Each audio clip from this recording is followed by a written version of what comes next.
Desculpa gravar esse vídeo sem camisa, sem camiseta, mas é que eu tava remando e não queria deixar de falar nesse assunto, que é um assunto que eu tenho lembrado sempre que eu não posso gravar. Fruta faz parte da dieta carnívora?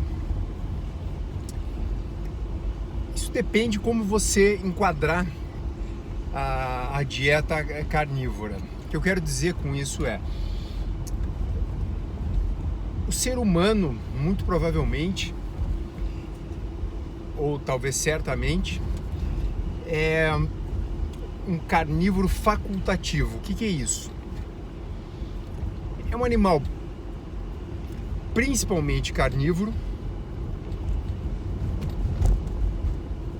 que provavelmente consegue todos ou uma enorme percentagem dos nutrientes necessários através do consumo de alimentos de origem animal, mas que pode consumir outros produtos. Qual é um exemplo clássico de carnívoro facultativo?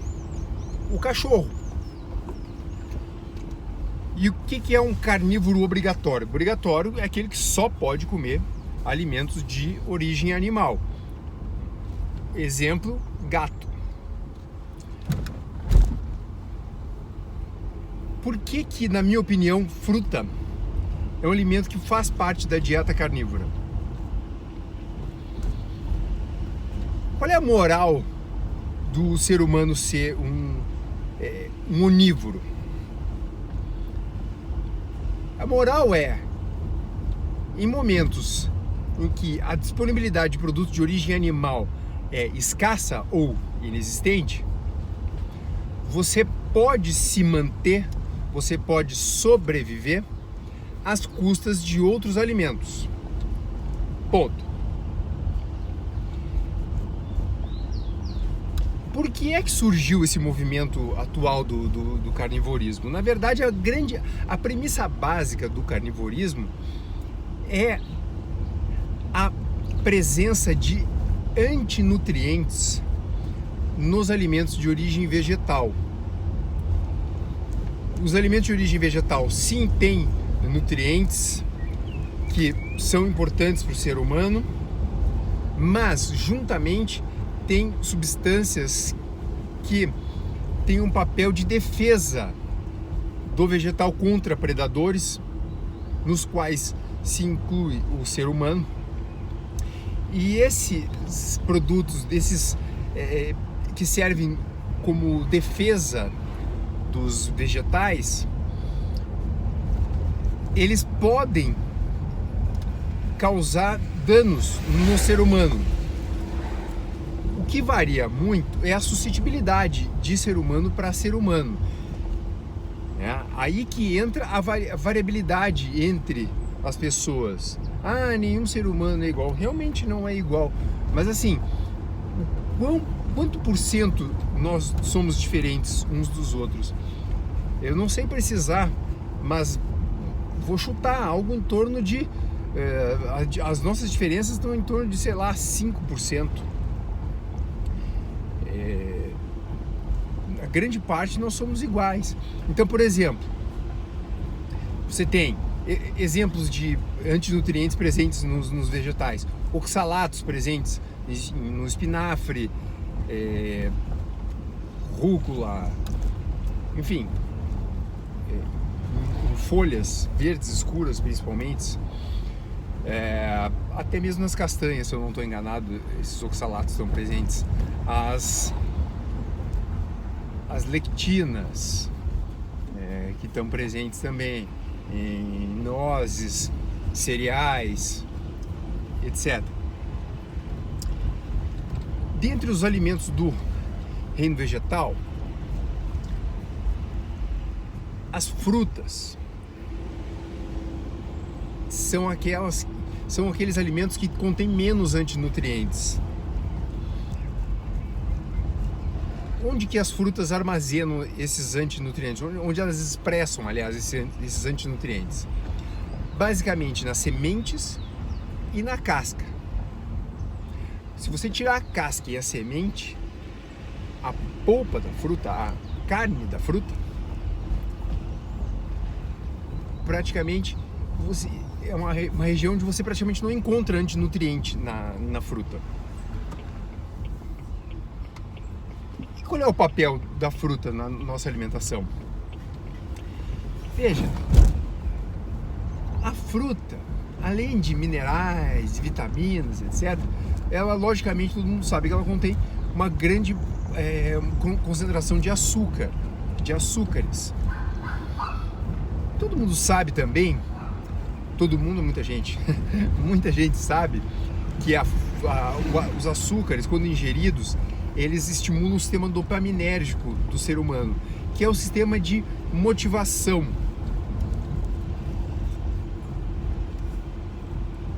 E qual é o papel disso no carnivorismo? A minha impressão, e a de outras pessoas que estudam alimentação ancestral, etc., é a de que, por exemplo, você saiu para caçar, você não sabe quanto tempo vai demorar essa caçada. Existem algumas maneiras de você caçar. Uma delas, por exemplo, que inclusive traz à tona a questão da aptidão do ser humano em atividades de endurance, ou seja, nos esportes, as atividades físicas aeróbicas, né? Uma das formas de caçar, então, é aquela em que o ser humano saía correndo em passos não acelerados, até encurralar um mamífero gigante, e para daí abater e, enfim, carnear e comer. Só que lógico que nesse caminho você precisa comer, você precisa se hidratar, né? E também você precisa se manter motivado. Então a fruta, na minha opinião, cumpre essas três tarefas. Ou seja, fornece os açúcares, fornece a água e os minerais e fornece a motivação para o ser humano continuar na busca do alimento principal. Uma vez que digamos assim, o bando, a tribo, atingia esse objetivo de abater um animal, ele não precisava mais das frutas, não precisava comer sobremesa, por exemplo. Não, intuitivamente o ser humano sabe que no animal está presente tudo que ele precisa para se nutrir. Então, nos dias de hoje, basicamente, quando seria o ideal você ingerir fruta? Quando, por exemplo, você vai estar se mantendo ativo durante o dia,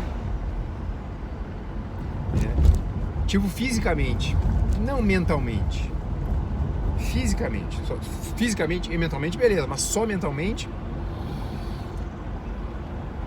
Ou seja, você tem que merecer a sua fruta, você tem que merecer o seu carboidrato, né? Porque quando você está em movimento, seja numa caminhada, seja uma corrida, por exemplo, quando é que eu ingiro frutas? Quando eu estou na praia e eu quero surfar 2 ou 3 vezes durante o dia. Então assim, eu surfo, volto para casa, pro hotel, enfim, como umas frutas, descanso, descansei, digeri, mais tarde vou pro mar de novo. Se eu vou surfar, por exemplo, 3 vezes, eu vou, na volta do segundo banho, vou ingerir algumas frutas de novo. Acabou o surf, aí vem a hora da alimentação para recuperação, que vai ser o que? A base de proteína E gordura. Quando você está em constante movimento, os possíveis efeitos deletérios dos açúcares, das frutas por consequência, eles não acontecem. Por quê? É a mesma coisa que você botar a gota d'água na chapa quente. Aquele açúcar, ele vai, à medida que ele vai entrando na circulação, ele vai entrando para dentro da célula muscular e vai sendo utilizado como substrato energético.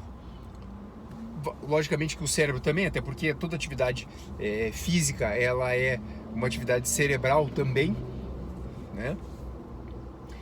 E então esse açúcar vai sendo usado, ele praticamente não se acumula, você praticamente não estimula a insulina, então você não tem nem pico de glicemia, nem pico de insulina.